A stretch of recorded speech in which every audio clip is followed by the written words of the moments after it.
যে কোনো অসুখের ক্ষেত্রেই দেখতাম আগে বয়স্কদের যেই টেন্ডেন্সি থাকতো, এখন কিন্তু ছোটদের মধ্যে সেটা অনেকটাই প্রবণতা বাড়ছে। ফুড হ্যাবিটস তো ভীষণভাবে দায়ী, কারণ হচ্ছে আমাদের আমি যেটা বললাম যে বিশ্বায়নের ফল, গ্লোবালাইজেশনের যেমন সুফল আছে ঠিক তার কুফলও আছে। যে আমাদের এই যে ওয়েস্টার্নাইজ খাবার, এই যে আমাদের প্রসেসড ফুড, ডায়াবেটিসের দিকে এগিয়ে যাচ্ছে, কি কি বিষয়গুলো বা কি কি সিমটমস কি তাদের কিছু থাকবে সেরকম যেটা দেখে আর্লি ডায়াগনোস করা যাবে, যাতে করে ডায়াবেটিস থেকে অন্তত আমার পরিবারের ছোট শিশুটিকে বাঁচিয়ে রাখা যায়, ভালো রাখা যায়? অ্যাটলিস্ট সপ্তাহে 5 দিন 30 মিনিট ব্রিস্ক ওয়াকিং, আর কিচ্ছু নয়।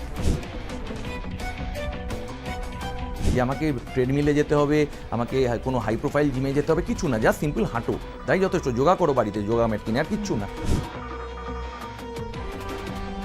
কিন্তু যেগুলো খাবারে রাখা উচিত সেগুলো কি কি? অনেকের ক্ষেত্রে আনকন্ট্রোলড ডায়াবেটিস, হয়তো সে সব কিছু করছে, করে কিন্তু ডায়াবেটিসটাকে কন্ট্রোল করা সম্ভবপর হচ্ছে না। সেটার কি কারণ হয়, কি কারণে সেটার অনেকগুলো কারণ আছে। এক নম্বর হচ্ছে, প্রথম কথা হচ্ছে যে লং টার্ম যেগুলো ডায়াবেটিস হয়, যে এরকম দেখা যাচ্ছে সত্যি সত্যি পেশেন্ট নিয়মিত এক্সারসাইজ করছে, ডায়েট কন্ট্রোলে আছে, ওষুধ খেয়েছে, মনিটরিং করছে, কিন্তু সেগুলোর ক্ষেত্রে হয়তো ড্রাগ কাজ করছে না। ভ্যাকসিনের কথাটা বলতে পারলেন, যে এরকম ভ্যাকসিন যদি বার করা যেত যে মানুষের স্বভাব চেঞ্জ করা যাবে, তাহলে মনে হয় সুগারটা কন্ট্রোল খুব ভালোভাবে করা যেত।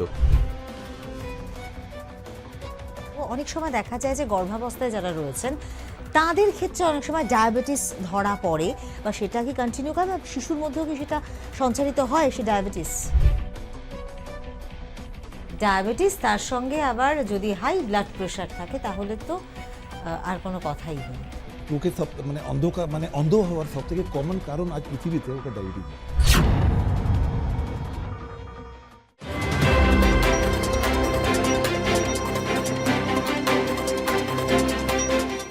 হ্যালো ডক্টরে আপনাদের সবাইকে স্বাগত জানাই। ডায়াবেটিস কিন্তু এখন অত্যন্ত জ্বলন্ত একটা সমস্যা, না শুধুমাত্র ভারতবর্ষেই সমস্যা নয়, এই সমস্যা কিন্তু বিশ্বব্যাপী। আর এই ডায়াবেটিসের মতো সমস্যা এমন হারে বাড়ছে, যাকে কিন্তু বলা হচ্ছে সাইলেন্ট কিলার। প্রত্যেকটি মানুষের কিন্তু চরম ক্ষতি করছে এবং শারীরিক নানান অর্গান ক্ষতিগ্রস্ত হচ্ছে। কিন্তু কেন বাড়ছে ডায়াবেটিস, সে বিষয় নিয়ে আজকে আমরা কথা বলবো। আমাদের সঙ্গে রয়েছেন consultant physician doctor Suman Chatterjee. Doctor Chatterjee, আপনাকে স্বাগত জানাই। এই যে বললাম যে ডায়াবেটিস কিন্তু ভীষণভাবে দ্রুততার সঙ্গে ছড়িয়ে যাচ্ছে এবং একদম সাইলেন্ট কিলার, আর প্রত্যেকটি বাড়িতে ডায়াবেটিস নিয়ে এমন বোধহয় মানুষের সন্ধান পাওয়া যায় না। ডায়াবেটিসের এই সিনারিওটা এইরকমভাবে বদলে যাচ্ছে কেন? ডায়াবেটিস আগে মূলত ক্লিনিকে যারা আসতেন তাদের মধ্যে ডায়াগনোজ যারা হতেন, দেখতাম আমরা মূলত বয়স্ক বা মধ্যবয়স্ক, ফ্যামিলি হিস্ট্রি আছে। কিন্তু বর্তমানে কিন্তু ট্রেন্ডটা একটু চেঞ্জ হচ্ছে, কিছু অল্প বয়স্কদের মধ্যে দেখা যাচ্ছে, ঠিক আছে। এবং হচ্ছে এর পেছনে কিন্তু আমাদের অনেকগুলো কারণ আছে, এবং কারণটা কিন্তু আমাদের দেওয়ার জন্য আমরা নিজেরাই দায়ী। কারণ নাম্বার 1, ফিজিক্যাল এক্সারসাইজ, অর্থাৎ প্রাত্যহিক অনুশীলন কোনো না করা। 2 নম্বর, খাবার অভ্যাস যত আমাদের এই যে এদিকে যত বিশ্বায়নের ফলে কিন্তু আমাদের ওয়েস্টার্নাইজ খাবারগুলোর প্রতি আমাদের কিন্তু আকর্ষণ বাড়ছে। 3 নম্বর হচ্ছে রাত্রিবেলা করে শুতে যাওয়া, ঠিকঠাক ডায়েট চার্ট ফলো না করা। অর্থাৎ প্রত্যেকটা আসপেক্টে কিন্তু আমাদের কিন্তু যে এই নিয়মগুলো না মানার ফলে কিন্তু আস্তে আস্তে যে ট্রেন্ডটা ছিল যে বয়স্ক থেকে আস্তে আস্তে মধ্যবয়স্ক হয়ে যে আরও কম বয়সীদের মধ্যে এই সুগারের প্রবণতাটা দেখা যাচ্ছে। এবং এর ফলে যা হয়, টোটাল নাম্বার অফ কেসটা গোটা শুধু ইন্ডিয়া নয়, গোটা বিশ্বজুড়ে কিন্তু বৃদ্ধি পাচ্ছে। একেবারেই তাই। আপনি একটা কথা বললেন যে শুধুমাত্র আমরা কিছু কিছু অসুখের ক্ষেত্রে, শুধু ডায়াবেটিস তো নয়, যে কোনো অসুখের ক্ষেত্রেই দেখতাম আগে বয়স্কদের যেই টেন্ডেন্সি থাকতো, এখন কিন্তু ছোটদের মধ্যে সেটা অনেকটাই প্রবণতা বাড়ছে। তো ছোটদের মধ্যে ডেফিনেটলি বাড়ছে। আমাদের লাইফস্টাইলটা, আপনি লাইফস্টাইলের কথাও বেশ কিছু বললেন, যে লাইফস্টাইলের যে পরিবর্তন হচ্ছে সেটা কিন্তু এর জন্য দায়ী। এছাড়া আর কি কি দায়ী? আমাদের ফুড হ্যাবিটসটাও কি ভীষণভাবে দায়ী? একদমই, ফুড হ্যাবিটস তো ভীষণভাবে দায়ী, কারণ হচ্ছে আমাদের আমি যেটা বললাম যে বিশ্বায়নের ফল, গ্লোবালাইজেশনের যেমন সুফল আছে ঠিক তার কুফলও আছে। যে আমাদের এই যে ওয়েস্টার্নাইজ খাবার, এই যে আমাদের প্রসেস ফুড, ঠিক আছে, তারপর হচ্ছে প্রসেস যে হেলথ ড্রিঙ্কসগুলো, এগুলো আমরা প্রাত্যহিকভাবে খেয়ে যাচ্ছি, প্রত্যেক দিন খাচ্ছি, এবং খেতে খেতে কিন্তু কিন্তু আমাদের শরীরে কিন্তু ওবেসিটি অর্থাৎ আমাদের স্থূলতা বৃদ্ধি পাচ্ছে, এবং আলটিমেটলি হচ্ছে যেটা কি ইনসুলিন রেজিস্ট্যান্স, এবং আলটিমেটলি ডায়াবেটিসে পরিণত করছে। এবং তার সাথে সাথে যদি অ্যাটলিস্ট ন্যূনতম যদি কেউ যদি এক্সারসাইজ করতে পারতো তাহলেও একটা কথা হতো। এবার সময়ভাবে কাজের চাপে প্রত্যেকটা পদক্ষেপে এত র্যাট রেস, স্বাভাবিকভাবে একটা মানুষ একটা যেন মনে হয় হট প্রেশার কুকার সিচুয়েশনের মধ্যে দিয়ে যাচ্ছে, ঠিক আছে। এই সব ফ্যাক্টর মিলে আলটিমেটলি কিন্তু এই সুগারের এই প্রবলেমটা একটা গ্লোবালাইজড একটা প্রবলেমে পরিণত হয়েছে। আচ্ছা, আমি একটা বিষয় জানতে চাইবো, এই যে ধরুন ছোটদের প্রবণতাটা বাড়ছে, তো কি করে মা বাবারা বুঝতে পারবেন যে তাদের ছেলে বা মেয়ের ছোট শিশুটি ডায়াবেটিসের দিকে এগিয়ে যাচ্ছে? কি কি বিষয়গুলো বা কি কি সিমটমস কি তাদের কিছু থাকবে সেরকম যেটা দেখে আর্লি ডায়াগনোস করা যাবে? বেশ, প্রথমে এটা বলতে গেলে আমাকে 2-4টি কথা বলতে হয়। সুগার কিন্তু বা ডায়াবেটিস মেলাইটাস যেটা, সেটা মূলত হচ্ছে 4 প্রকারের। Type 1, type 2, GDM gestational diabetes, আর হচ্ছে diabetes due to other causes, ঠিক আছে। টাইপ 1 বলতে হচ্ছে মূলত যেগুলো একদম ছোটদের মধ্যে দেখা যায়, ঠিক আছে, এবং সেটা কিন্তু কি একটা অটোইমিউন ডিসঅর্ডার, এবং সেটার জন্য যেটা থেকে আমাদের শরীরে ইনসুলিন ক্ষরণ হয়, বিটা সেল, সেটা ধ্বংসপ্রাপ্ত হচ্ছে এবং আলটিমেটলি ডায়াবেটিস তৈরি করছে। কিন্তু টাইপ 2 ক্ষেত্রে কিন্তু সিনারিওটা অন্যরকম। ওখানে হচ্ছে ইনসুলিন রেজিস্ট্যান্স, অর্থাৎ ইনসুলিন আছে কিন্তু কাজ ঠিক করতে পারছে না। এর কারণ কি? মূলত ওবেসিটি। আর ওবেসিটি আসছে কোথা থেকে? ওবেসিটি আসছে কিন্তু আমাদের খাবার বদভ্যাস, এক্সারসাইজ না করা, সময় নষ্ট করে ওটিটি দেখা, সোশ্যাল মিডিয়ায় টাইম কাটানো, অর্থাৎ আমাদের পুরনো দিনের লোকেরা যেগুলো করতো, যে ট্র্যাডিশনাল মিল ফলো করা বা হচ্ছে নিত্য নৈমিত্তিক হাঁটা, সেগুলো করছে না। স্থূলতা বৃদ্ধি, আলটিমেটলি সুগার। এবং এগুলো বুঝতে গেলে আমাদের মা বাবাকে কিন্তু দায়িত্বটা নিতে হবে। তারা হাতে করে আমরা কিন্তু সেই যাচ্ছি বিভিন্ন বহুজাতিক সংস্থায় গিয়ে তাদের প্রসেস ফুড খাওয়াচ্ছি, প্রসেসড হেলথ ড্রিঙ্কস খাওয়াচ্ছি, এবং তারা খুশি হচ্ছে, এবং আলটিমেটলি বিপদ আমরা নিজেরাই ডেকে আনছি। সুতরাং সচেতনতা কিন্তু বৃদ্ধি করতে হবে একদম from the very beginning, parents level থেকে। জেনেটিক ফ্যাক্টর কি থাকে? ডেফিনেটলি। এই যে বললাম আদার্সের মধ্যে হচ্ছে একটা থাকে হচ্ছে MODY, maturity onset diabetes in the Young's, ঠিক আছে। সেটা কিন্তু হচ্ছে মোনোজেনিক, একটা জিনে আপনার হচ্ছে মিউটেশনের জন্য, এবং সেটার ক্ষেত্রে ডায়াগনোসিসের ক্ষেত্রে দেখা যায় যে 2-3টে প্রজন্ম হয়তো হচ্ছে, বয়স হচ্ছে 25 বছরের নিচে দেখা যাচ্ছে, ঠিক আছে, এবং সেখানে ইনসুলিন ক্ষরণ ঠিকঠাক আছে, সেইগুলো যদি সমস্ত ক্রাইটেরিয়া ফুলফিল করে তাকে আমরা MODY বলতে পারি, ঠিক আছে। সুতরাং হচ্ছে জেনেটিক্সও এখানে কিন্তু একটা অবশ্যই রোল প্লে করছে। আচ্ছা, তো স্বাভাবিকভাবেই তাহলে কি সলিউশন রয়েছে? আপনি অবশ্যই আপনার সমস্ত কথার মধ্যেই কিন্তু বলছেন আমাদের ল্যাক অফ ফিজিক্যাল এক্সারসাইজ, তার মানে ফিজিক্যাল এক্সারসাইজ করতে হবে। বাট এগুলো ছাড়া মানে আমরা আর কিভাবে, কি করণীয় আমাদের, যাতে করে ডায়াবেটিস থেকে অন্তত আমার পরিবারের ছোট শিশুটিকে বাঁচিয়ে রাখা যায়, ভালো রাখা যায়? প্রথম কথা হচ্ছে, যেমন টেবিল দাঁড়িয়ে থাকে 4টে পায়ার ওপর, আমাদের ডায়াবেটিসের ম্যানেজমেন্টও কিন্তু দাঁড়িয়ে থাকে 4টে পায়ার ওপর। Number 1 diet control, number 2 daily physical exercise, number 3 monitoring, and number 4 this the last one, হচ্ছে মেডিকেশন। অর্থাৎ আমাদের প্রত্যেকটার ওপর কিন্তু নজর দিতে হবে। অর্থাৎ হচ্ছে ডায়েট কন্ট্রোল একদম পুরো আমরা যেগুলো ফলো করব, যে কতটা কোন ক্যালোরি অনুযায়ী কতটা খাওয়া দাওয়া উচিত, যে মূলত হচ্ছে যেগুলো হাই গ্লাইসেমিক ইন্ডেক্স সেগুলো না খাওয়া, প্রসেস ফুড না খাওয়া। আমি বলছি না যে একদম খাওয়া ছেড়ে দাও, একদম পুরো সব কিছু মেনে চলো, মাঝে মধ্যে ডেফিনেটলি খাওয়া যায়, কিন্তু ওটাকে যেন ডেলি বেসিসে একটা অভ্যেসে না পরিণত করা হয়, নাম্বার 1। নাম্বার 2 হচ্ছে রেকমেন্ডেশন হচ্ছে অ্যাটলিস্ট সপ্তাহে 5 দিন 30 মিনিটস ব্রিস্ক ওয়াকিং, আর কিচ্ছু নয় যে আমাকে ট্রেডমিলে যেতে হবে, আমাকে কোনো হাই প্রোফাইল জিমে যেতে হবে, কিছু না, জাস্ট সিম্পল হাঁটো, তাই যথেষ্ট। যোগা করো বাড়িতে, যোগা ম্যাট কিনে, আর কিচ্ছু না। 3 নম্বর হচ্ছে মনিটরিং, বছরে অ্যাটলিস্ট 6 মাস অন্তর অন্তর নিজের ব্লাড সুগার, অর্থাৎ fasting, PP, HbA1c, along with যেগুলো আমাদের সুগার ক্ষতি করে যেগুলোকে, যেমন ক্রিয়েটিন, কিডনি ফাংশন টেস্ট করার জন্য EGFR এর সাথে যোগ হয়, lipid profile to check the আমাদের কার্ডিওভাস্কুলার স্ট্যাটাস, ঠিক আছে। এইগুলো অ্যাটলিস্ট চেক করা উচিত, অর্থাৎ আমি শরীরগতভাবে ঠিক আছি কিনা, এবং এগুলো যদি দেখা যায় যে আমার কোনো সুগারের সিমটম দেখা যাচ্ছে, অথবা আমার হচ্ছে দেখা যে আমি sugar already diagnosed as diabetic, তাহলে সেক্ষেত্রে ওষুধ, এর উপর ভিত্তি করে কিন্তু আমাদের টোটাল ম্যানেজমেন্টটা কিন্তু নির্ভর করে থাকে। আপনি বারে বারে একটা কথা বলছেন যে ছোটদের মধ্যে এখন কিন্তু ওবেসিটির একটা টেন্ডেন্সি রয়েছে, শুধু ছোটদের নয়, এমন হয়তো মাঝবয়স্ক বা অনেক ওল্ডার পিপলদেরও একটু মোটার দিকে তাদের শারীরিক গঠন এখন হচ্ছে। তো এই ওবেসিটির সঙ্গে ডায়াবেটিসের কি সম্পর্ক রয়েছে জানতে চাই। ওবেসিটি মানেটা কি আমাদের জানতে হবে। ওবেসিটি মানে স্থূলতা, আসছে কোথা থেকে, অর্থাৎ এক্সেস ফ্যাট ডিপোজিশন, অর্থাৎ এক্সেস আমাদের যে স্নেহ পদার্থ বাংলায় বলা হয়ে থাকে সেটা জমছে হচ্ছে কোথায়, মূলত অ্যাবডোমেন পার্টে, ঠিক আছে, যেটাকে অ্যাবডোমিনাল ওবেসিটি বলছি। এবং সেটা জমার জন্য কিন্তু আমাদের শরীরে কিছু প্রদাহ সৃষ্টিকারী কিছু হচ্ছে রাসায়নিক, ইংলিশে বললে হচ্ছে প্রো ইনফ্ল্যামেটরি কিছু সাইটোকাইন্স বেরোচ্ছে, এবং তারা আলটিমেটলি ইনসুলিনকে ঠিকঠাক কাজ করতে দিচ্ছে না, এবং এই কাজটা না করার জন্য আলটিমেটলি শরীরে তৈরি হচ্ছে ইনসুলিন রেজিস্ট্যান্স, অর্থাৎ ইনসুলিন আছে বাট কাজ ইট করছে কান্ট না। ডু এনিথিং, ঠিক আছে। এবং এটা থাকতে থাকতে থাকতে থাকতে এক সময় কি হচ্ছে না, আমার প্যানক্রিয়াস আরও বেশি করে ইনসুলিন চেষ্টা করে যাচ্ছে বাড়ানোর, আরও সিক্রিশন করার চেষ্টা করছে, হচ্ছে কি আলটিমেটলি সে হাল ছেড়ে দিচ্ছে, এবং আলটিমেটলি কি হচ্ছে আমাদের সুগার। সুতরাং ওবেসিটির সাথে সুগারের একদম ওতপ্রোতভাবে সম্পর্ক। ওকে, তো ওবেসিটি একটা জ্বলন্ত সমস্যা, আর ল্যাক অফ ফিজিক্যাল এক্সারসাইজটা হচ্ছে গিয়ে এর একটা অন্যতম গুরুত্বপূর্ণ কারণ, যে কারণে ওবেসিটিটা হচ্ছে। তার সঙ্গে তো রয়েছে আমাদের ফুড হ্যাবিটস। এখন এত মানে আমাদের সুস্বাদু সমস্ত খাবারের সম্ভার, যেগুলো ভীষণভাবেই উপকারী নয়, খুব অপকারী, এবং যেগুলো ভীষণভাবেই আমাদের শরীরের ক্ষতি করছে।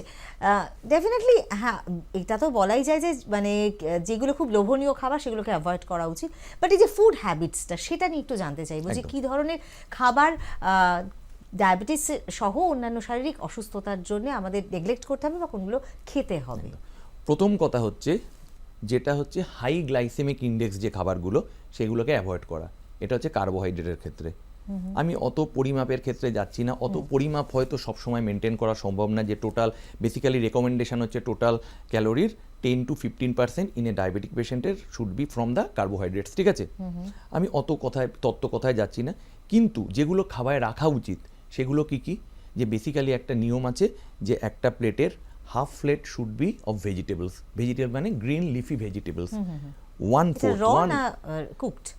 ডেফিনেটলি কুকড, ঠিক আছে, অর বয়েলড, ঠিক আছে।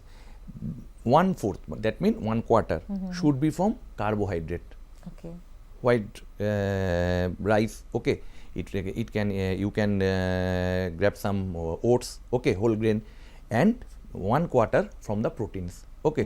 Definitely egg, chicken, etc. should be avoid the mutton in every day, ঠিক আছে। অবশ্যই অনুষ্ঠান বাড়িতে দু একদিন গেলেন, পার্টিতে গেলেন, হতে পারে, রেগুলার বেসিসে নয়, number 1। Number 2, adequate protein per day. Adequate meaning কিন্তু 1 গ্রাম পার ডে বডি ওয়েটের ওপর ডিপেন্ড করে হবে। আমার যদি 70 কেজি হয় তাহলে আমার 70 গ্রাম আমাকে প্রোটিন নিতে হবে। আর ফ্যাটের ক্ষেত্রে হচ্ছে ওটাই হচ্ছে 10 থেকে 15 গ্রাম মানে percent of calorie per day, ঠিক আছে। এইগুলো আমাকে কিন্তু মেনটেন করতে হবে, অ্যালং উইথ মানে ফল। কেন না, ফলে ডিফারেন্ট টাইপস অফ ফাইবার থাকে, এবং ফাইবারটা কি করছে আমাদের পরিতৃপ্তি, স্যাটাইটিটাকে আমাদের প্রমোট করছে, গ্যাস্ট্রিক এমটিংটাকে ডিলে করছে, অর্থাৎ পেটটা তাড়াতাড়ি ফাঁকা হচ্ছে না, এবং খিদেটাকে কম করছে। তাহলে আমার যে খিদের প্রতি আকর্ষণটা কমে যাচ্ছে, ডেফিনেটলি ক্যালোরি ইনটেকটা কমছে, এবং আলটিমেটলি ওবেসিটি কমছে, সুগারটা কন্ট্রোল থাকছে।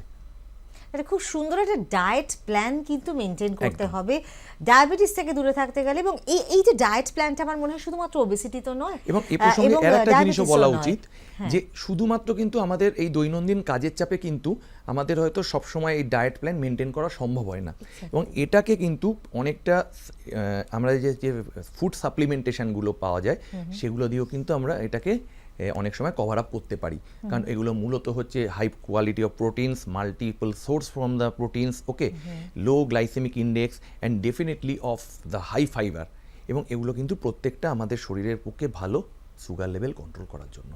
আচ্ছা, আর এই যে আপনি একটা সুন্দর প্ল্যানের কথা বলেন, এর জন্য যে আমাকে সবসময় কোনো ডায়েটিশিয়ান থেকে সাজেস্ট করতে হবে সেরকম কি কোনো ব্যাপার রয়েছে, যে আমি আমার যে ডায়েট প্ল্যানটা অ্যাকর্ডিং টু মাই ওয়েট সেইভাবে প্ল্যান করা হবে কোনো ডায়েটিশিয়ানের কাছ থেকে, না নিজেরাও সেভাবে করা যায়? Better to consult a dietician, okay, because basically হচ্ছে নাও প্রেজেন্ট কনসেপ্ট যেটা সেটা হচ্ছে টেলার বেসড ডায়েট।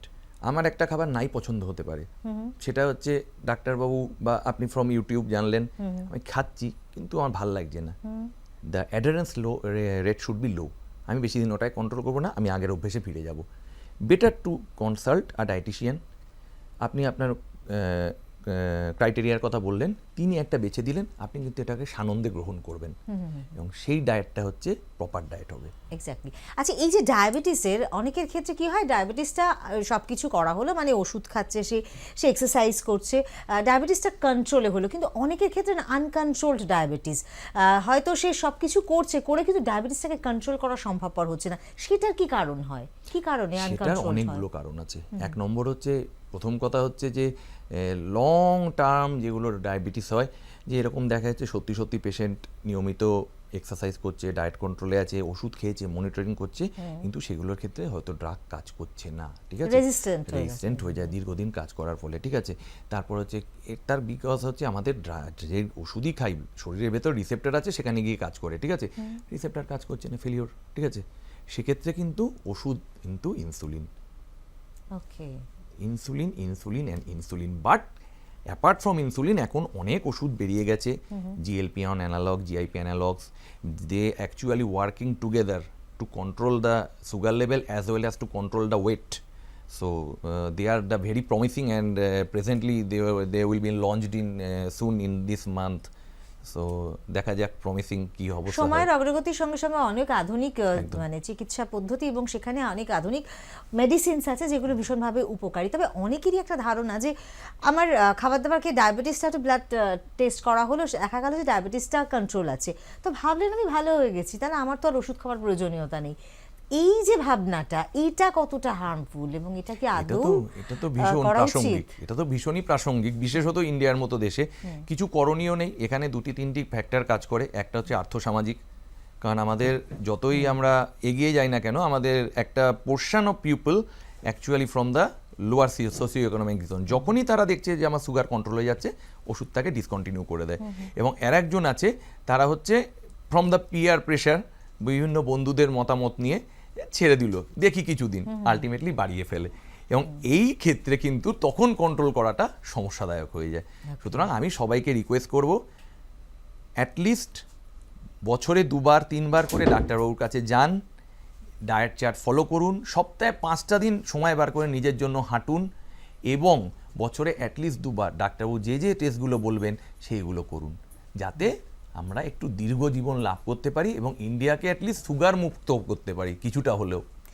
এর যদি কোনো ভ্যাকসিন থাকতো আমার মনে হয় সেটা আরও বেশি উপকারী, কারণ যেভাবে এর পরিমাণ বাড়ছে তাতে করে বোধহয় প্রিভেন্ট করার সেটা একটা অন্যতম রাস্তা। কিন্তু এই যে ডায়াবেটিস, সেটা কিন্তু খানিকটা মানে আমাদের জীবনশৈলীর ওপর যেহেতু নির্ধারিত, তাই আমাদের হাতের মুঠোয় কিন্তু অনেকটাই, তাই আমাদের সুস্থ সবলভাবে জীবনকে এগিয়ে নিয়ে যাওয়ার উপরে কিন্তু আমাদের ডায়াবেটিস হবে কি হবে না সেটা অনেকটা নির্ভর করছে।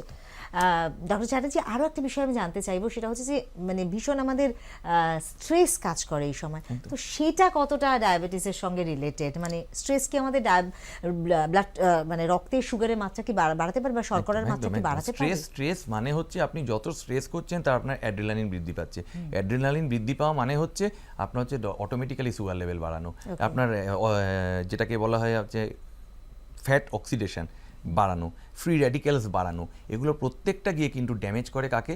আলটিমেটলি সেই বিটা সেল, আলটিমেটলি যে ইনসুলিন রেজিস্ট্যান্স এবং সেই সুগার। সুতরাং স্ট্রেস, ওবেসিটি, সুগার বেসিক্যালি হচ্ছে এরা একই জায়গায় বসবাস করছে এবং এদের সাথে প্রত্যেকের ওতপ্রোতভাবে সম্পর্ক। সুতরাং হচ্ছে বেসিক্যালি হচ্ছে আপনি যে ভ্যাকসিনের কথাটা বলতে পারলেন, যে এরকম ভ্যাকসিন যদি বার করা যেত যে মানুষের স্বভাব চেঞ্জ করা যাবে, তাহলে মনে হয় সুগারটা কন্ট্রোল খুব ভালোভাবে করা যেত। যে আমি কোনো ভ্যাকসিন দেওয়ার পর আমি রোজ হাঁটতে বেরোবো, আমি খাবো ডেফিনেটলি, কেন খাবো না, কিন্তু একটু মেপে খাবো, ঠিক আছে, যে ওষুধ ডাক্তার বলবে সেইগুলো খাবো, তাহলে আমার মনে হয় কিন্তু সুগারটা বেটার কন্ট্রোল হতো। এতগুলো প্রশ্নের উত্তর আপনার কাছ থেকে জানতে চাইলাম, সবশেষে সাধারণ দর্শকদেরকে সচেতন হওয়ার জন্য কি বার্তা আপনি দিতে চাইবেন খুব ছোট্ট কথায়? মেনে চলুন, হেঁটে চলুন, আর একটু কম খেয়ে চলুন, সুস্থ থাকবেন সুগারের হাত থেকে। ধন্যবাদ। বাহ, এটা কিন্তু ভীষণভাবে ইম্পর্টেন্ট যেটা স্যার বললেন, যে একটা খুব গুরুত্বপূর্ণ ট্যাগলাইন। আমার মনে হয় এই উপায়গুলো যদি অবলম্বন করা যায় তাহলে বোধহয় ডায়াবেটিসকে অনেক দূরে রাখা যায়। ডায়াবেটিস নিয়ে আবারও আলোচনায় আপনাদের সামনে, এবং ডায়াবেটিস একটি মারাত্মক সমস্যা। হ্যাঁ, কেন বলছি? কারণ ডায়াবেটিস হলে পর সেটি কিন্তু নিমন্ত্রণ জানাবে অন্যান্য আরও অনেক অসুখের। সেখানে যেমন আপনার কিডনি এফেক্ট হবে, সেখানে আপনার শরীরের অন্যান্য ভাইটাল অর্গানগুলো কিন্তু এফেক্ট হতে পারে। আর এই ডায়াবেটিসকে কন্ট্রোল করা সম্ভব। কিভাবে সম্ভব, কি করবেন ডায়াবেটিস হলে, এ বিষয় নিয়ে আমরা আলোচনা করব। আমাদের সঙ্গে রয়েছেন doctor Masud Batil, MD medicine. Thank you so much. Sir, আপনাকে স্বাগত জানাচ্ছি। আর এই ডায়াবেটিস নিয়ে যত বোধহয় অ্যাওয়ারনেস হয় ততটাই বোধহয় কম, কারণ র্যাপিডলি ছড়িয়ে পড়ছে এবং একদম সাইলেন্ট কিলারের হিসেবে কাজ করছে।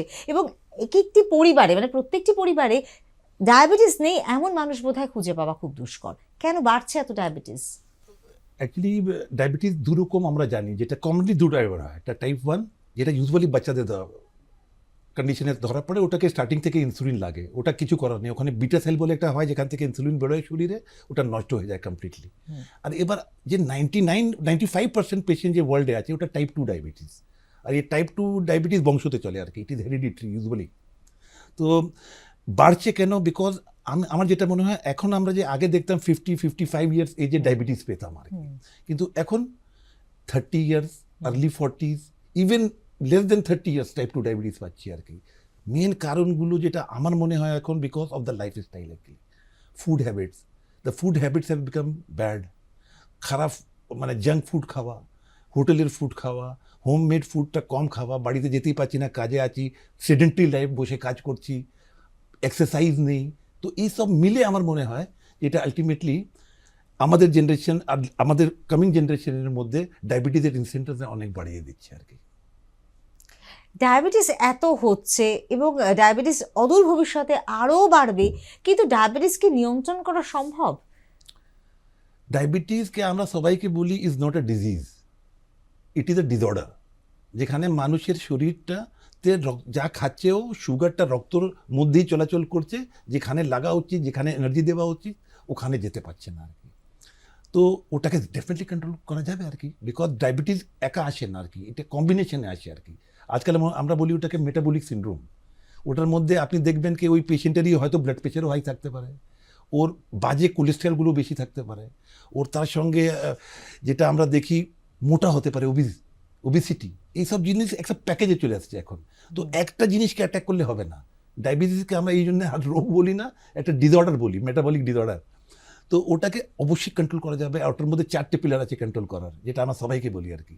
প্রত্যেক পার্সন, আমি তো ডায়াবেটিসকে পেশেন্টও বলি না আর কি, আমি বলি যে ডায়াবেটিস মানে হাই সুগার নিয়ে আসে আমার কাছে, ওকে আমরা 4টে জিনিস করতে বলি। প্রথম হচ্ছে ডাইট, আর ওটার মধ্যে চুজ করা কারেক্ট ফুড, হোমমেড ফুড, যেটা বাড়িতে কুক হয়েছে, জাঙ্ক ফুড অ্যাভয়েড করা আর কি, যেটা আজকাল প্রচুর হচ্ছে আর কি। তো এই জিনিসটা প্রথম। সেকেন্ড জিনিস যেটা হচ্ছে এক্সারসাইজ এর মধ্যে অ্যাটলিস্ট ব্রিস্ক ওয়াকিং অথবা যোগা অথবা স্ট্রেংথ মাসল এক্সারসাইজিং, এইগুলোকে অ্যাড করা উচিত আর কি, অ্যান্ড ডেলি ভাবে করা উচিত। আর যদি ডেলি নাও করতে পারে, অ্যাটলিস্ট সপ্তাহে 4 থেকে 5 দিন করা উচিত আর কি। তারপরে মেডিসিন, ওটা তো অবশ্যই আমরা মেডিসিন দিই, ওটার মধ্যে ট্যাবলেটসও আছে, ইঞ্জেকশনসও আছে। এখন তো অনেক কিছু বেরিয়েছে, ওবিসিটির জন্য যে ওষুধগুলো আমরা দিচ্ছি, ইঞ্জেকশনস আছে, দামি ইঞ্জেকশনস, কিন্তু ওটা ওবিসিটিও কমাচ্ছে, ডায়াবেটিসেও হেল্প করছে আর কি, আর ডায়াবেটিসের কমপ্লিকেশনস কমাতেও হেল্প করছে আর কি।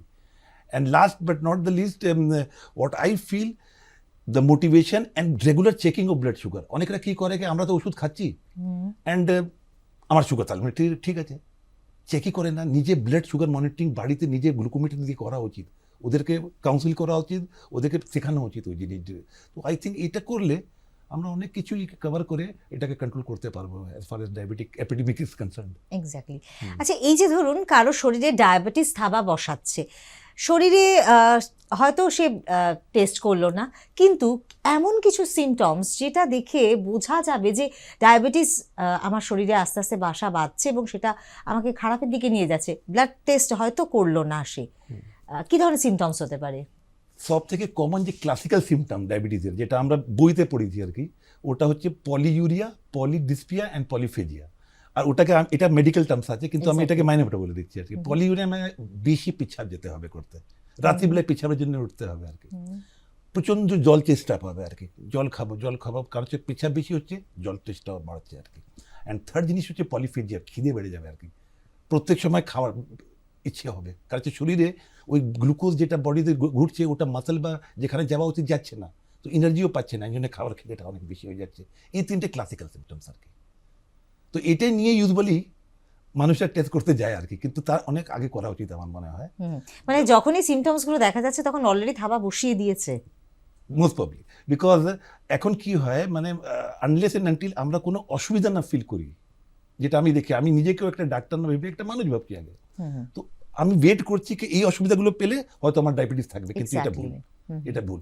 এখন একটা নিয়ম, যত American bodies, European bodies, even Indian guideline সবাই বলছে যে আপনার অ্যাটলিস্ট 25 বছর বয়স হলেও আপনি প্রথম টেস্টটা করুন, আর যদি নর্মাল থাকে বছরে একবার করুন। আপনি আগে একটা বলা হতো যে 40 বছর বয়সের পর রেগুলার একটা ব্লাড টেস্ট করাটা ভীষণভাবে দরকার, এখন 25 আপনি বলছেন 25। সো এটা বিকজ একটা এখন ভীষণ অনেক আর্লি important, স্টেজে হ্যাঁ। ধরা পড়ছে, বিকজ অফ আমি বললাম আগের পয়েন্টসগুলো, যে মানে এখন লাইফস্টাইলটাই চেঞ্জ হয়ে গেছে, আমরা ওয়েস্টার্নের একটা লাইফস্টাইলে চলে গেছি। আমাদের প্যারেন্টসগুলো ওই স্টাইলে ছিলেন না, উনি বাড়ির খাওয়াই খেতেন আর কি, সিডেন্টারি কাজ করতেন না, ওরা হাঁটার কাজ বেশি ছিল ওদের আর কি, আমাদের অফিসে বসার কাজ এখন যেটা আমরা দেখতে পাচ্ছি আর কি। আর এইগুলো ল্যাক অফ ফিজিক্যাল এক্সারসাইজ, হ্যাঁ, lack of physical physical exercise। Movement. একদম একদম এক্স্যাক্ট, নট অনলি দ্যাট, এখন তো ভীষণভাবে একটা র্যাট রেস, মানে ছোট থেকে শুরু করে বড় সকলেই কিন্তু ছুটছে।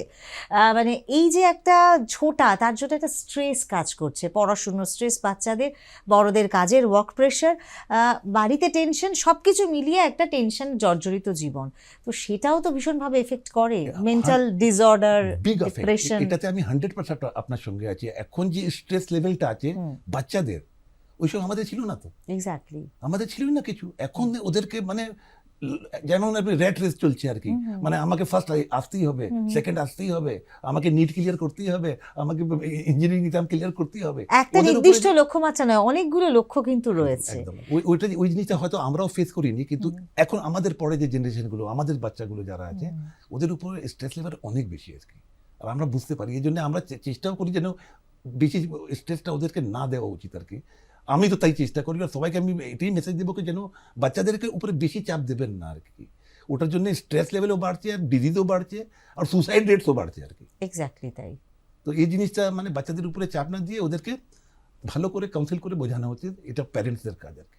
ওকে, তো এই যে ধরুন ডায়াবেটিসের ক্ষেত্রে একটা ব্যালেন্স ভীষণভাবে দরকার। এই যে আপনি বলছেন যে একটা সুন্দর একটা যে খাদ্য খাবারের যে অভ্যেস, সেটাকে একটা সুন্দর করে যাতে সব কিছু তার মধ্যে ব্যালেন্স থাকে।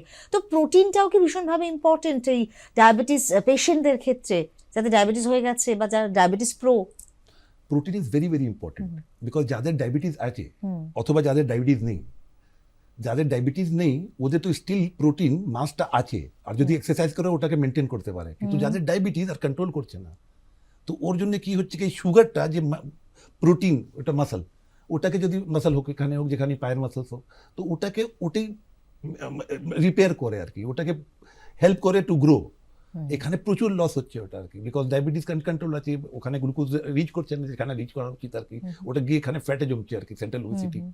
তো ওই জন্যে প্রোটিন ইমপ্লিমেন্টেশন করাটা must, and it should be increase. Specially আপনি দেখবেন কি ভেজিটেরিয়ানসগুলো, ওদের তো প্রোটিন ইনটেক প্রচণ্ড কম আর কি, বিকজ ওরা তো ভেজিটেরিয়ান সোর্স অফ প্রোটিন নিচ্ছে, like dals or maybe other vegetarian foods actually. As far as non vegetarian, হ্যাঁ ওদের কাছে আরেকটা সোর্স অফ প্রোটিন আছে, দ্যাট ইজ মিট। হ্যাঁ, তো লিন Animal মিট, protein, ওই লিন মিটটা আমরা বাড়াতে বলি আর কি, যদি নন ভেজ থাকে আর কি, অথবা যদি ভেজিটেরিয়ান থাকেন আর কি, তো ওদেরকে যদি ডেরি প্রোডাক্ট ওদের অসুবিধা না হয় আর কি, তো মিল্ক বাড়াতে বলি খেতে আর কি, and it should be increase actually. And white of the egg খেতে বলি, যদি ওরা এগ খেতে পারে আর কি। অনেক ভেজিটেরিয়ান এগও খায় না আর কি, তো ওখানে আরও অসুবিধা আর কি, ওদের জন্য ডাল নিয়ে চলতে হবে। Dal is one of the vegetable protein actually. তো ওটা আমরা আগে বলতাম poor man's protein, but it is a very important protein now. মানে আই থিঙ্ক ওটাকে বেশি বাড়াতে বলতে হয়, আর protein is required to keep the muscle mass, মানে এই যে মাংস যে আছে আমাদের বডির স্ট্রেংথ আর কি উইথ মাসলস, ওটাকে ঠিক রাখার জন্য আর কি। তো প্রোটিন নেওয়া হলো, ডাল নেওয়া হলো, কিন্তু যদি কারো কোলেস্ট্রল থাকে তাহলে কি করবে সে? For cholesterol the management is completely different আর কি। তো এটার মধ্যে মানে তখন তো কোলেস্ট্রল প্রোটিনটা কম হয়ে যাবে, তো ডায়াবেটিক পেশেন্টদের ক্ষেত্রে তো অসুবিধা হতে পারে সেই সময়। না, দ্য ডায়াবেটিস এর ইউজুয়ালি বাজে কোলেস্ট্রল থাকবেই আর কি, ওকে হ্যাঁ ওটা মানে ইউজুয়ালি তাদের এলডিএলটা হাই থাকছে। হ্যাঁ এলডিএল হচ্ছে বাজে কোলেস্ট্রল, হ্যাঁ হ্যাঁ, ট্রাইগ্লিসারাইড হচ্ছে বাজে কোলেস্ট্রল, এইচডিএল হচ্ছে গুড কোলেস্ট্রল। গুড কোলেস্ট্রল যেটা কম থাকে তাদের। হ্যাঁ তো ওদের কি হয় ডায়াবেটিস এইচডিএল কমে যায় যে গুড কোলেস্ট্রল, আর এলডিএলটা বেশি থাকে আর ট্রাইগ্লিসারাইডটা বেশি হয়ে যায়। তো ওটার জন্য যে মেন হার্ট অ্যাটাকের জন্য একদম প্রোন একদম ক্লাসিক্যাল কম্বিনেশন। এটা আমরা বলি সাউথ এশিয়ান ফিনোটাইপ আর কি, মানে কি আমাদের ইন্ডিয়া বা এশিয়ান কান্ট্রিতে এক্স্যাক্টলি এরকম দেখা যায়। ওকে এলডিএল একটু বেড়ে গেল, ট্রাইগ্লিসারাইড বেশি থাকছে, এইচডিএল কম আছে। তো এই জিনিসটা very very bad for brain, by only heart অ্যাটাকের জন্যও, ব্রেন স্ট্রোকের জন্যও, Okay. ইভেন কিডনি, তো এভরিথিং ক্যান, ইভেন লিভার, লিভারে গিয়ে যদি ওটা জমে তাহলে ফ্যাটি লিভার যেটা আমরা দেখছি ওটা প্রচন্ড হাই এখন। ফ্যাটি লিভার আমরা সবাই সবাই জানে আর কি এই টার্মটা ফ্যাটি লিভার কাকে বলা হয় আর কি। এক্স্যাক্টলি তাই। তো প্রত্যেক অর্গানকে এফেক্ট করবে এই কোলেস্ট্রল যেটা আছে। আর ওটার জন্য ফার্স্ট জিনিস আমরা বলি ওটা ফিজিক্যাল অ্যাক্টিভিটি, গুড ডাইট, হেলদি ডাইট, and if required then medicines, but it has to all go together actually, মানে সুগারের চিকিৎসা চলুক আর কোলেস্ট্রলটাকেও ভালো করার চেষ্টা। ওকে, এবার একটু অন্য প্রসঙ্গে যাব। অনেক সময় দেখা যায় যে গর্ভাবস্থায় যারা রয়েছেন তাদের ক্ষেত্রে অনেক সময় ডায়াবেটিস ধরা পড়ে, বা হয়তো কারো ডায়াবেটিস ছিল, সে তার প্রেগন্যান্সি একটু কমপ্লিকেটেড হয়, এবং যাদের হয়তো মানে কনসিভ করার পর দেখা গেল তার ডায়াবেটিস, মা বাচ্চা দুজনের ক্ষেত্রে পরবর্তীতে আফটার ডেলিভারি কতটা সেটা ডায়াবেটিস তাদের হওয়ার সম্ভাবনা থাকে, বা সেটা কি কন্টিনিউ করে, বা শিশুর মধ্যেও কি সেটা সঞ্চারিত হয় সে ডায়াবেটিস? হ্যাঁ, তো এটা মানে আপনার দুটো ভাগ আছে প্রশ্ন আর কি। একটা হচ্ছে কি দেখুন আপনি ঠিক বললেন কি একটা মানুষ হতে পারে কি ও অলরেডি ডায়াবেটিক আছে একটা, ওকে, ও প্রেগনেন্সি হলো আর কি, তো আমরা বলি ওটা প্রেগনেন্সি উইথ ডায়াবেটিস। আরেকটা হলো অনেকের কি হয় যখন দে কনসিভ, যখন প্রেগনেন্সি এলো আর কি, তো সুগারটা আগে নর্মাল ছিল কিন্তু ওই সময় বেড়ে যায় আর কি, এক্স্যাক্টলি। ওটাকে বলে জেস্টেশনাল ডায়াবেটিস। তো দুটোই কন্ট্রোল করতে হয় এখন, ওটাতে কোনো ডাউট নেই আর কি। কিন্তু যে মোস্ট ইম্পর্টেন্ট পোর্শন যেটা এখানে, you have to keep the mother safe, মাকেও সুস্থ রাখতে হবে, আর যে পেটে যে বাচ্চা আছে ওকেও সুস্থ রাখতে হবে। প্রেগনেন্সি যে যখন থাকে ওটা জেস্টেশনাল হোক বা প্রেগনেন্সি উইথ ডায়াবেটিস হোক, অনেক ওষুধগুলো যে ডায়াবেটিস আমরা ইউজ করি সব দেওয়া যায় না, ওটা কন্ট্রাইন্ডিকেটেড হয় আর কি। এক্স্যাক্টলি। তো ওটার মধ্যে ইউজুয়ালি আমরা ইদার ইনসুলিন দিয়ে কন্ট্রোল করি, অথবা কয়েকটা ট্যাবলেটস আছে like metformin or something which can be allowed in that period, but ওটা দিয়ে পুরো কন্ট্রোল হয় না usually. So more regular check up করা উচিত আর কি। প্রেগনেন্সির সময় যদি আপনি মাসে একটা পেশেন্ট দুবার ডায়াবেটিস চেক করতো, তো প্রেগনেন্সি 4 বার করা উচিত আর কি, টু লুক ইনটু, বিকজ যদি সুগার ফল করে অথবা বেশি থাকে আর কি, ওটা বাচ্চার উপর এফেক্ট করবেই আর কি। ওকে, অ্যান্ড বাচ্চার কনজেনিটাল ডিফেক্টস হতে পারে যখন জন্মাচ্ছে, মিসক্যারেজেস হতে পারে, আর জন্মাবার পরেও ওর চান্সেস অফ গেটিং ডায়াবেটিস, ওর ডায়াবেটিস হওয়ার চান্সটাও বেশি থাকে আর কি।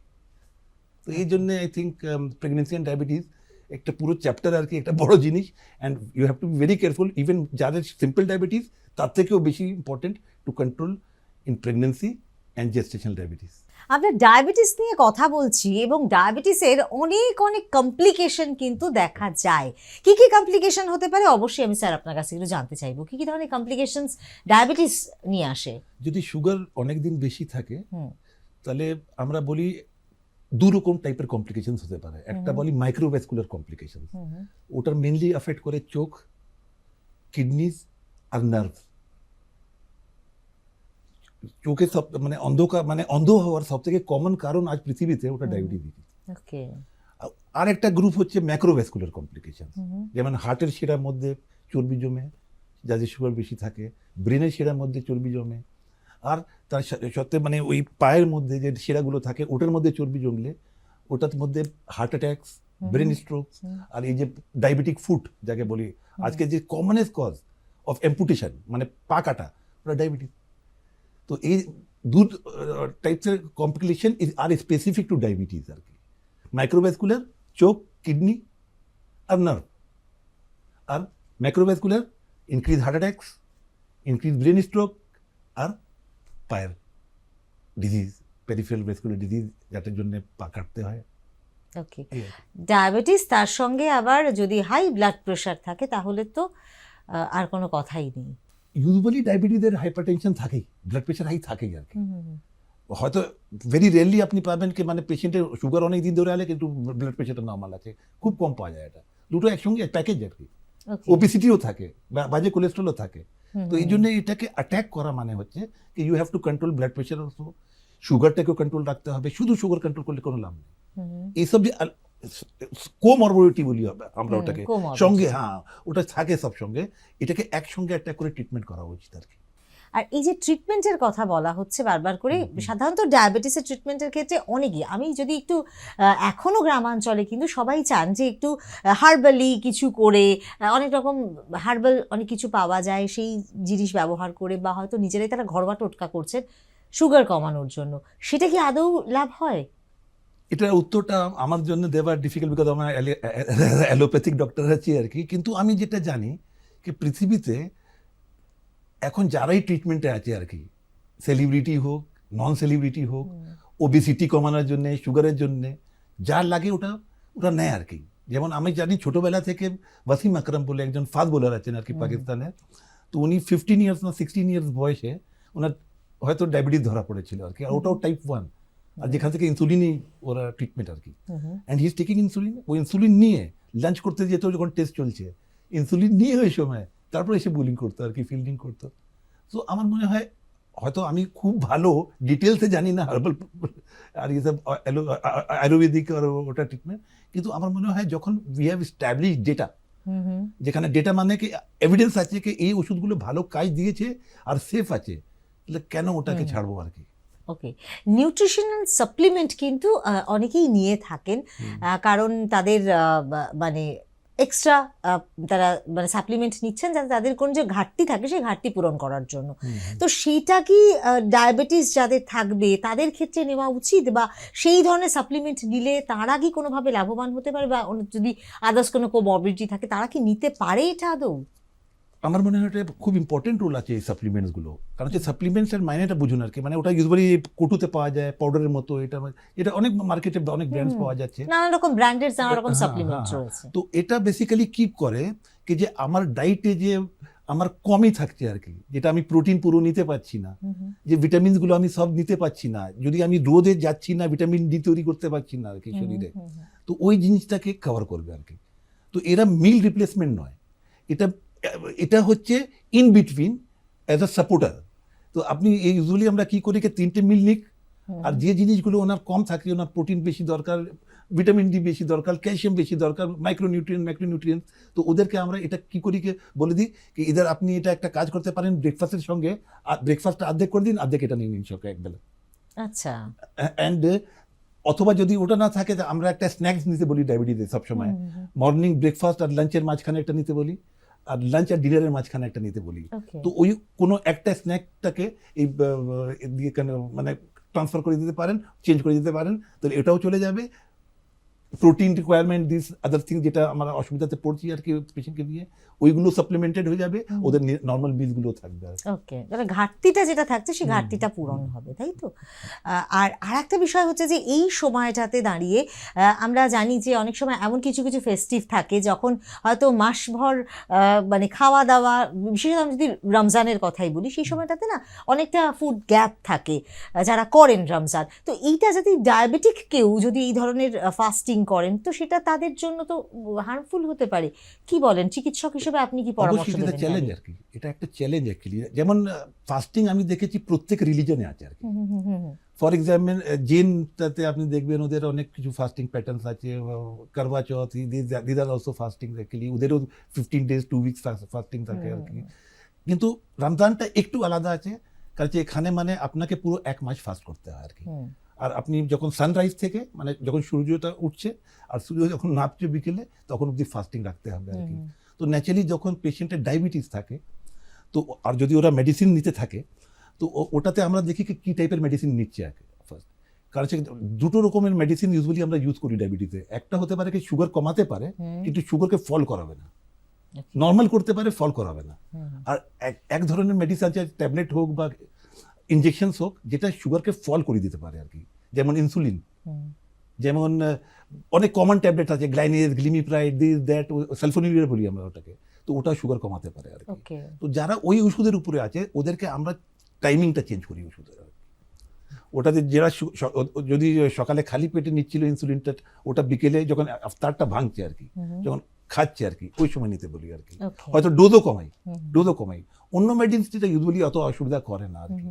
প্লাস ওই সময় ওরা খাওয়া দাওয়ার প্যাটার্নটাও খুব উল্টো পাল্টা থাকে আর কি, কারণ খুব rich food, carbohydrate food, junk food, মানে পুরো খালি পেটে আছেন, হঠাৎ এত খেলেন তো সুগার অনেক শুট আপ করে গেল বডিতে, তো এটা অসুবিধা করতে পারে। তো একটা ফল হওয়ার চান্সও থাকে। ওই সময় আমাদেরকে কাউন্সিল করে ওদেরকে বোঝাতে হয় যে প্লিজ আপনারা যখন এতটুকু ফাস্টিং করছেন তো এই ওষুধগুলোকে টাইমিংটা চেঞ্জ করুন আর কি, হয়তো পাওয়ারটাও কমাই আমরা। তো এই জন্য ডাক্তারের কাছে 4 থেকে 8 সপ্তাহ আগে যদি রোজা রাখেন ওদেরকে যাওয়া উচিত, for Okay. Getting all this information আর কি। সেকেন্ড জিনিস হচ্ছে আর একটা যেটা ব্যাপার, যে ওই সময় আমরা একটা ত্রাবি প্রেয়ার পড়ি আর কি, যেটা রাত্রিবেলায় পড়তে হয় আর কি। তো ওটা ভালো রকম একটা গুড এক্সারসাইজ আর কি। তো যারা মর্নিং ওয়াক করছে বা জিম যাচ্ছে বা যে কোনো রকমের এক্সারসাইজ করছে ওদেরকে বলি ওই সময় ওটা কমিয়ে দাও যদি ত্রাবি পড়ো, নাহলে এক্সারসাইজটা বেশি হয়ে গেলে আবার সুগার ফল করে দেওয়ার চান্স থাকবে আর কি। Okay. তো এইসব জিনিসগুলো একটা চ্যালেঞ্জেস থাকে, কিন্তু ভালো করে কাউন্সিলিং করা খুব ইম্পর্টেন্ট। এটা আপনি যেটা বললেন খুব ইম্পর্টেন্ট, যে অন্ততপক্ষে 4 থেকে 6 সপ্তাহ আগে গিয়ে এই বিষয়ে কাউন্সেলিং মিনিমাম 4 to 8 weeks। ভীষণভাবে ইম্পর্টেন্ট।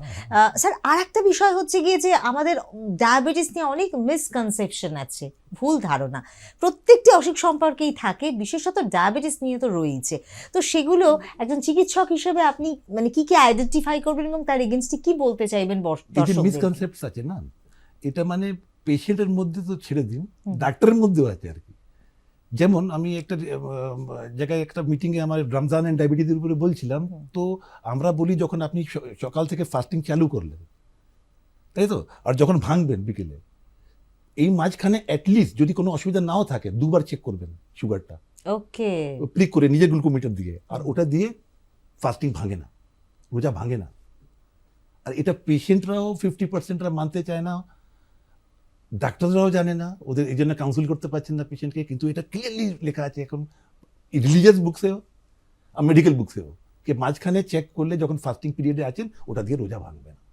ফর এক্সাম্পল, যদি আমি রোজাতে আছি আর আমি যাচ্ছি গেটের বাইরে, তো একটা নোক লেগে গেল আমার, এখান থেকে রক্ত বেরিয়ে গেল আর কি, ওটাতে আমার রোজা ভাঙে না, তো এটা করলে কি করে ভাঙবে আর কি। তো এই জিনিসটা হয়তো কাউন্সিলিং এইসব জানানো উচিত পেশেন্টসদেরকে, কি এই মনিটরিং খুব ইম্পর্টেন্ট। বিকজ 14 ঘন্টা 13 ঘন্টা যখন উনি খালি পেটে আছেন আর ওষুধ চলছে ডায়াবেটিসের জন্য, তো আরো ইম্পর্টেন্ট চেক করা আর কি। অ্যাটলিস্ট আমরা এখন তো বইরা বলে অ্যাটলিস্ট 7 to 8 টাইম চেক করতে পারেন। ওকে, বাট যারা ভালো করে রাখতে পারছে রোজাটা আর ওষুধটা ঠিক করে নিচ্ছে, টাইমিংটা ঠিক করে নিয়েছে, অ্যাটলিস্ট তারপরে আমরা বলি যে 2বার অবশ্যই চেক করো দিতে, টু লুক ইনটু মানে সুগার প্যাটার্ন কিরকম থাকছে আর কি। ওকে, এই জন্য 4 থেকে 8 সপ্তাহ আগে আসা উচিত, এই জিনিসটাকে বোঝাবার জন্য। আর ওদের সুগার প্রোফাইলটা দেখে আমরা একটা ওদেরকে বলি, যখন রমজান চালু হবে তার আগের মাসে 2-3 দিন রোজা রেখে দেখো, ওকে, তো ওটাতে তুমি দেখতে পারবে, ওয়ান টাইপ অফ রিহার্সাল। হ্যাঁ রিহার্সাল হবে, তুমি বুঝতে পারবে যে আমার কোনো অসুবিধা হতে পারে হচ্ছে যখন কিনা। টানা 29 দিন রাখবো বা 30 দিন রাখবো আর কি। এক্স্যাক্টলি। এই জিনিসটা এছাড়া আর কি মিসকনসেপশন রয়েছে? আর মিসকনসেপশন যেমন প্রেগন্যান্সি, ল্যাকটেটিং মাদার, ল্যাকটেটিং মানে বাচ্চাকে দুধ খাওয়াচ্ছে, তো এখানে আমাদের এক্সেমশনস আছে সুগারের, মানে ডায়াবেটিস রোজা রাখাটা, ডায়াবেটিস থাকলে you can avoid it. Even pregnancy যদি উইদাউট ডায়াবেটিস থাকে ওখানেও বাদ আছে, যেন বাচ্চার উপরে কোনো ক্ষতি না হয় বাই রিলিজিয়াস গাইডলাইন, কিন্তু ওরা রাখে তারপরে, যে ওদের রিলিজিয়াস সেন্টিমেন্টস লাগতে পারে। তো ওই সময় আবার কাউন্সিলিং করা, যদি রাখে তাহলে ওদেরকে চেকিং করা, এইসব করা, Exactly তাই। They have to be very importantly done. And এই মিথটা আছে, অনেকেরা রাখতে চায় একটা সেন্টিমেন্টের ব্যাপার, একটা রমজান মাস, ঠিক তাই। তো প্রেগনেন্সিতেও রাখবে, বাচ্চাকে দুধ খালেও রাখছে আর কি। তো ওই সময় মানে I think- ডায়াবেটিস নিয়ে যারা এই মুহূর্তে ভীষণভাবে জর্জরিত, ডায়াবেটিসের সমস্যা রয়েছে, আমরা সচেতন করার চেষ্টা তো ডেফিনেটলি করলাম, কিন্তু একদম শেষ মুহূর্তে দাঁড়িয়ে যদি কিছু কি পয়েন্ট দর্শকদেরকে বলতে চান সচেতনতার জন্য, তাদের কি করা উচিত, কি করা উচিত নয়, ছোট্ট করে মানে ঠিক for জানতে diabetes- চাইবেন। এক্স্যাক্টলি। তো আগার আমি শেষ করব বাই 2 লাইনস আর কি। ডায়াবেটিস আমরা এখন আর রোগ বলি না, এটা ডিসঅর্ডার। এখন এটা আসে একটা কম্বিনেশন নিয়ে আর কি, মেটাবলিক সিনড্রোম। ওটার মধ্যে প্রেশারের সঙ্গে হাই থাকতে পারে, বাজে কোলেস্টেরলও বেশি থাকতে পারে, ওটার সঙ্গে মেবি সেডেন্টারি লাইফ থাকতে পারে, খাওয়া দাওয়ার ব্যাড হ্যাবিটস থাকতে পারে। তো আমার একটি মেসেজ কি, if you want to control, attack the whole, পুরো জিনিসটাকে অ্যাটাক করো, শুধু গ্লুকোজ কন্ট্রোল করলে কিছু হবে না।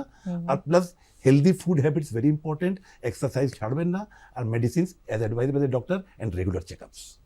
ওকে, এটা দিয়ে আমরা হয়তো এই এপিডেমিক থেকে বাঁচতে পারবো আর কি। রক্তে শর্করার মাত্রা বেড়ে যাওয়াটা, অর্থাৎ যাকে আমরা বলছি ডায়াবেটিস, এই ডায়াবেটিসের সমস্যা যেরকম এই বীভৎস মাত্রায় বাড়ছে, সেটাকে এপিডেমিক ছাড়া আর কিছু বোধহয় বলা যায় না। এবং অদূর ভবিষ্যতে এই যে সমস্যা, সেই সমস্যা আরও বাড়বে এমনটাই কিন্তু চিকিৎসকরা বলছেন, এমন কিন্তু বিশেষজ্ঞরা বলছেন। তাই আমাদের দরকার সচেতনতা। আমাদের খুব সামান্য কিছু বিষয় মাথায় রাখতে হবে, আমাদের সচেতন থাকতে হবে, তাহলেই কিন্তু আমরা ডায়াবেটিস থেকে দূরে থাকতে পারি, ভালো থাকতে পারি।